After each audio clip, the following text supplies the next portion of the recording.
Hey guys, welcome back to another video. So today we are doing weather in US for 9/12/2020. Well, just want to say, hope you are enjoying your day so far. And so we have, it's finally, well, we're seeing still some snow cover for parts of the Rocky Mountains. But finally, this low pressure is now moving.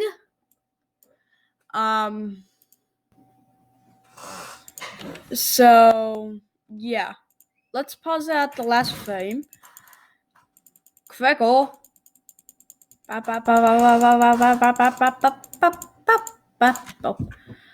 So this is moving. We're seeing storms till about here, you could say. So this front is just a large right here. And then we have a minor front that is still going around.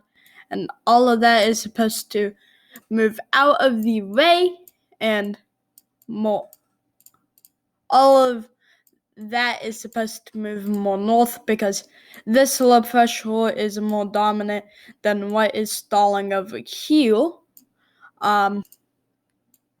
So this low pressure will be moving up, and then it will kind of catch the storm, and they're kind of like a chain effect, and then all of those will be moving into New England.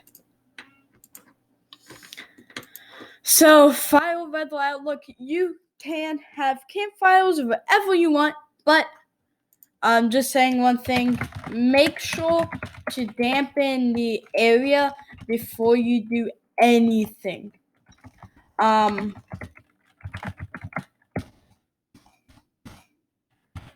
Make sure to, dampen all the area that you need to dampen. Let's see the US Drought Monitor real quick. So, if you are anywhere that needs to dampen the area if you're going to have a campfire, especially in the west, south, and high plains. Make sure to dampen the area. So, California Fire has now added a new fire, which is the August Complex Fire. They say that is 700,000 acres, but from what they are having, it's only 491,000. And the August Complex Fire includes the Doe Fire. So, August Complex Fire. Let's talk about that. So the August Complex Fire, including the Doe Fire, has been active for 26 days. Two counties of Mendocino and Humboldt, 25% contained, and 491,000 acres. It was last updated last night, and then it started 8/16/2020. So let's see the SCU Lightning Complex Fire, active for 24 days. Santa Clara, Alameda, and Stanislaus, 98% contained and 396,000 acres. 26 structures damaged, 136 structures destroyed, and 5 injuries.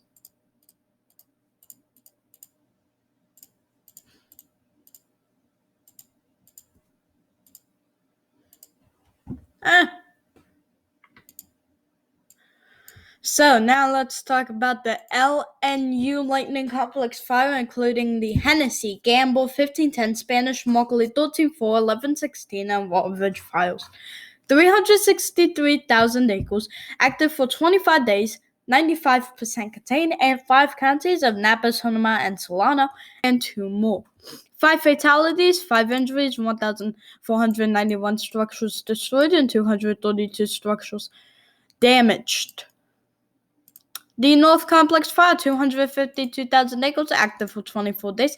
3 counties, Plumas, Butte, and Yuba, 23% contained. 2,000 structures destroyed and 10 fatalities. The Creek Fire, 175,000 acres, active for 7 days, Fresno and Madera County, and only 6% contained. 12 structures damaged and 369 structures destroyed. So guys, the next thing that I am going to do, or the next topic, is going to be the severe weather outlook and the thunderstorm outlook. So I'll see you whenever I do that. See you then. Okay, so we are now doing the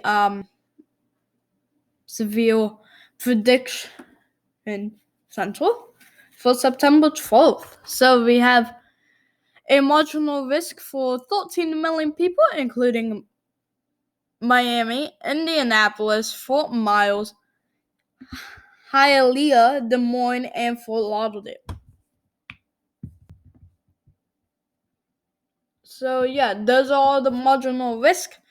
Tornado risk, we have a 2% chance for St. Louis, Des Moines, Decatur, Champaign, and St. Joseph, Missouri.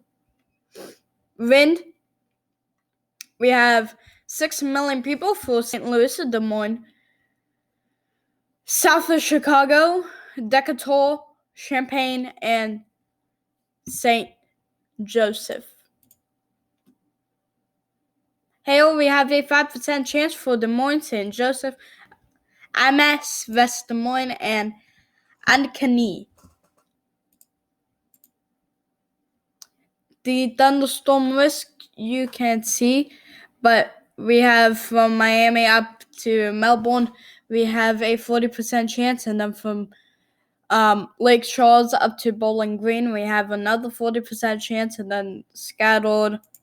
We have from Lake Charles up into Indianapolis, we have 40% chance. Miami to near Fort Myers and Naples, we have 40% chance.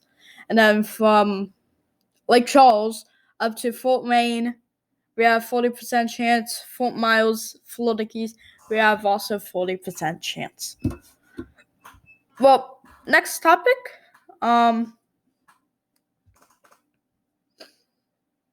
We are going to be talking about the tropics. The tropics is probably going to be the biggest part of this entire video. So see you then. Hello guys, so let's talk about the Eastern Pacific, and then we'll head on over to the Atlantic. Atlantic, we are talking about 19 for now, and then later we will be talking about Paulette and Renee. So we have two disturbances here, 70 to 80% chance, and then this one is 20 to 20% chance, so 40% chance. No.